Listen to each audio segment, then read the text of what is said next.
देखिए जी। सीएए का के बहुत सारे जो है वो आयाम हैं।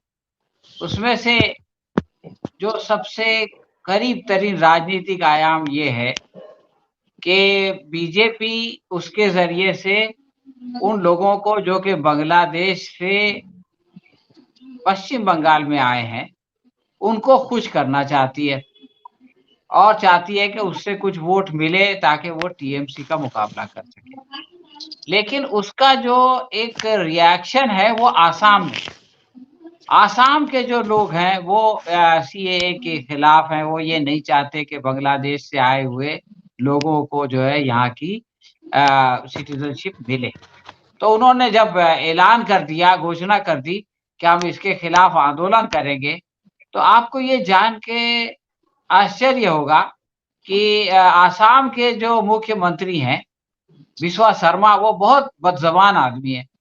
लेकिन उन्होंने ये नहीं कहा कि हमारे केंद्र सरकार का ये फैसला है, हम इसको इम्प्लीमेंट करके रहेंगे, जो जिसको करना है कर ले, हम देख लेंगे उनको, उनको सबक सिखा देंगे, ये बात उन्होंने नहीं की। उन्होंने कहा कि भाई आप जो है वो सड़कों पे आंदोलन मत कीजिए, आप जाकर के कोर्ट में अपनी बात समझाइए।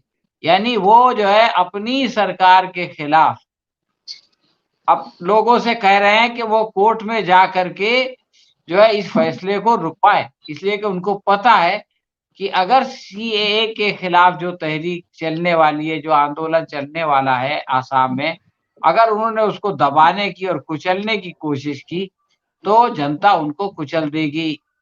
तो ये अब बीजेपी के लिए प्रॉब्लम है, ये है कि बंगाल में वो कुछ पाना चाहती है, लेकिन आसाम में उसको उसकी कीमत अदा करनी पड़ेगी। उसकी सबसे बड़ी ज़रूरत जो अचानक हमारे प्रधानमंत्री को आज ही पड़ी, यानी आज के ही दिन ये घोषणा करेंगे। उसका कारण ये है कि सुप्रीम कोर्ट ने इनको जो है वो धोबी-पछाड़ कर दिया, यानी आप समझ लें कि उठा के पटक दिया। आज की शाम में सारे चैनल पर और कल के समाचार पत्रों में हेडिंग अगर कोई आने वाली है, तो ये है कि सुप्रीम कोर्ट ने मोदी सरकार के मुँह पे एक सन्नाटेदार तमाचा मार दिया।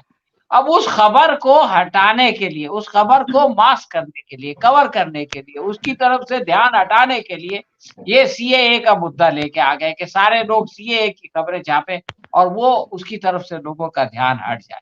लेकिन ये ध्यान हटने वाला नहीं है। आप ये देखें कि ये सरकार को सुप्रीम कोर्ट ने 1 महीने का टाइम दिया। 1 महीने का समय बहुत ज़्यादा होता है इस काम के लिए। लेकिन वो जो मुद्दत खत्म होने से 1 हफ्ते पहले ये कोर्ट में चले गए और इन्होंने 30 जून तक का समय माँगा। 30 जून समय माँगने का मतलब ये है कि चुनाव के बाद तक का। इसका मतलब इन्होंने खुद साबित कर दिया कि चोर की दाढ़ी में तिनका है। ये खुद इनके इससे साबित हो गया। अब इनको ये उम्मीद थी कि सुप्रीम कोर्ट जो है वो इनकी बात मान लेगा, इनको 30 जून तक का समय दे देगा। लेकिन हुआ ये कि सुप्रीम कोर्ट ने इस सख्ती के साथ इनके मुँह पे कालिक पोत दी कि अब ये किसी को मुँह दिखाने के लायक नहीं रहे। सुप्रीम कोर्ट ने कहा कल के कल आपको ये देना पड़ेगा। और वो सालवे साहब कहते रहे लेकिन वो रहेंगे और वो सीक्रेट, बोले नहीं कोई सीक्रेट नहीं रहेगा, वो उसी दिन जो है वो इलेक्शन कमीशन की वेबसाइट पे चढ़ेगा। तो इससे पता चलता है कि इनके अंदर जो घबराहट, जो चोरी का माल इन्होंने लिया है, बाहर की नकली कंपनियों से जो पैसा जमा किया है, इसको छुपाना इनके लिए एक बहुत बड़ा मसला है। बड़ी-बड़ी बातें करते थे, हम स्विस बैंक से लाएँगे, स्विस बैंक के अकाउंट को जो है वो पोल खोलेंगे। यहाँ तो स्टेट बैंक ऑफ इंडिया का नया नाम जो है एसबीआई को आजकल लोग बोलते हैं स्विस बैंक ऑफ इंडिया। तो ये तो इनकी हालत हो गई है। तो अब ये एक मसला है। दूसरा जो है ममता बनर्जी का मामला है। तो ममता बनर्जी का जो मामला हुआ वो इंडिया अलायंस के लिए एक बहुत बड़ा सेटबैक है, इसमें कोई शक नहीं। ये क्यों हुआ? ये जानने के लिए हमको अरविंद केजरीवाल का जो कल का वक्तव्य है उसको ध्यान में रखना चाहिए।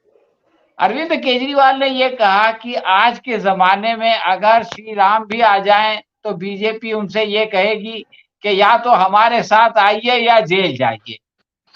तो जब कोई केंद्र सरकार इस तरह के मूड में आ जाए, कि हर एक को जो है वो ज़बरदस्ती अपने साथ लाने की कोशिश करे और उसको धमकी दे।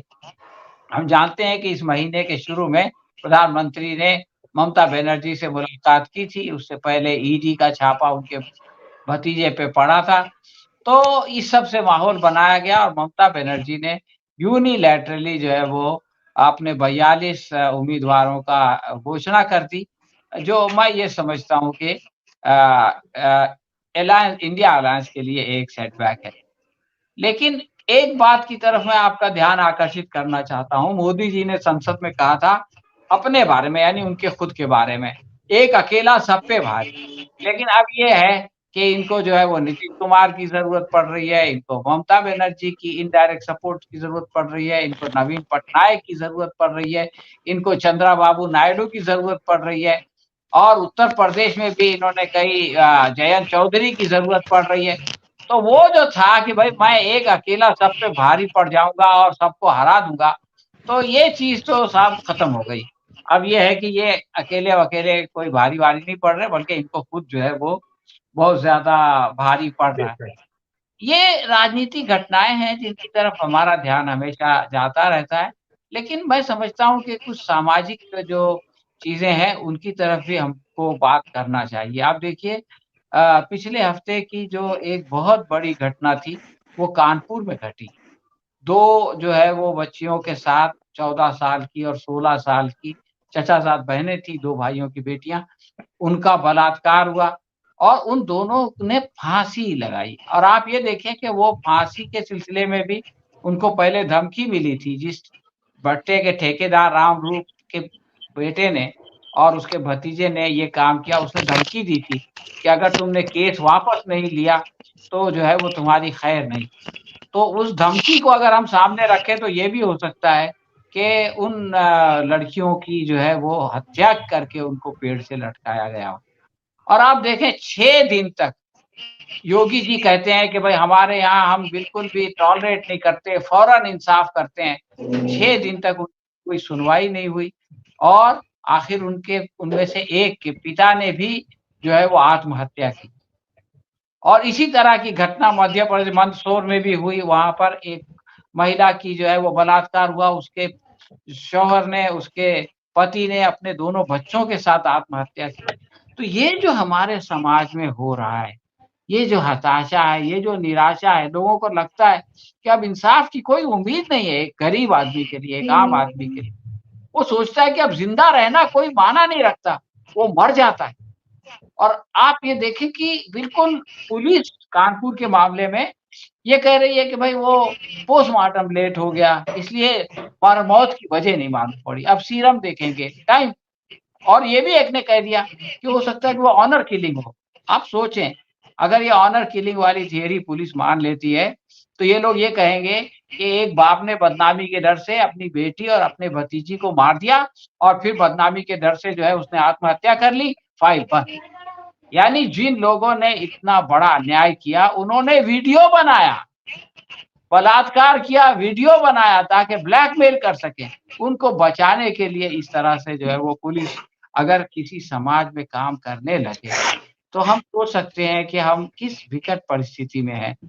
तो दिल्ली का एक वाकया सामने आया कि लोग नमाज़ पढ़ रहे थे, एक पुलिस वाला शराब के नशे में धुत उनको मारने लगा, लात से मारने लगा और उसकी वीडियो बन गई। तो अगर ये सुलूक आप करेंगे लोगों के साथ, अगर उनकी वजह से रास्ते में बाधा पड़ रही थी, तो उसके लिए कानून है, आप उनको पकड़िए, गिरफ्तार कीजिए, अगर कोई इतना बड़ा उन्होंने जुर्म किया था तो। आपको किसी को जो है वो नमाज़ की हालत में इससे पहले एक ने नाम पूछ के गोली मार दिया, अपने बॉस को मार दिया। लेकिन पुलिस वाले वहाँ पे हरियाणा की बॉर्डर पे मार दिया किसानों को। इनको सज़ा नहीं मिलती और अगर इनको मिलती है तो वो सज़ा जो है वो आती नहीं। मैं समझता हूँ कि इनको सज़ा मिलनी चाहिए, सख्त सज़ा मिलनी चाहिए और वो सज़ा जो है वो सारे संचार माध्यम में आनी चाहिए।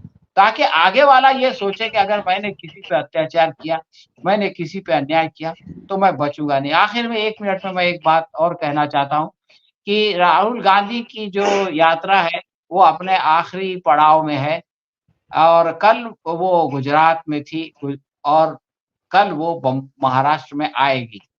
इस बीच जो उन्होंने घोषणा की ख़ास तौर से युवाओं के ताल्लुक से, उनको अप्रेंटिसशिप देने के ताल्लुक से, उनको जो है वो अ ये पेपर जो लीक हो रहे हैं, जिसकी वजह से उनका ज़िंदगी तबाह होती है, उसके ताल्लुक से। तो ये बहुत अहम चीज़ें हैं, इन चीज़ों की तरफ लोग ध्यान नहीं देते, सिर्फ़ भावनात्मक बातें बोलते हैं। लेकिन आज भारत की हालत ये है कि हमारे यहाँ जो बेरोज़गारी है, वो हमारे पड़ोसी देशों से ज़्यादा हो चुकी है। युवा जो है वो परेशान है। अमीर-गरीब हर घर में जो है वो लोग नौजवान जो है वो बेरोज़गार हैं, उनको जॉब नहीं मिल रहा है और जो है वो छोटे-मोटे जो उद्योग है वो तबाह हो चुके हैं जीएसटी की वजह से। तो मैं समझता हूँ कि इन इन प्रश्नों की तरफ जो उन्होंने ध्यान उठाया है और अब ये यात्रा जो 60 दिन पूरे कर चुकी है और आखिरी 6 दिन के लिए महाराष्ट्र में आ रही है, तो इससे अगर लोगों ने इन बुनियादी समस्याओं की पर सोचना शुरू किया और इस इन समस्याओं की बुनियाद पर ये जो सरकार है, इसका आकलन करके इसको वोट देने और नहीं देने का फैसला किया, तो यकीनन कोई बड़ी तब्दीली आएगी।